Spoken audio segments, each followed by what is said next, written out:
We'll be talking about extended technique in our instruments.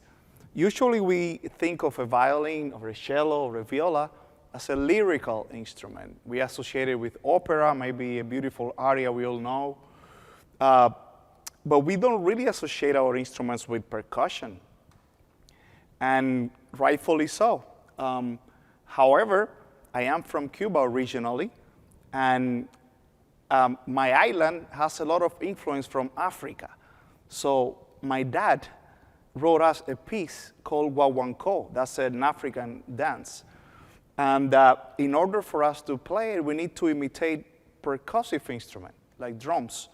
We need to pretend we are chanting and accompanying ourselves with percussion. So we have all sorts of ways of tapping the instruments and tapping the string with the fingers so that we sound like different African percussive instruments. And also I wanted to mention something called clave. Clave is basically a pattern, a rhythmic pattern that repeats over and over. And the Guaguancó clave is very similar to the salsa clave. The salsa clave, everybody's familiar with. Jaime, do you mind playing the salsa clave? Everybody knows that. If you don't, please go out a little more often, okay?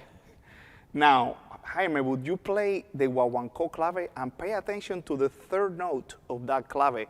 It's a little bit delayed and it gives it extra flavor, but it's also a little harder to do.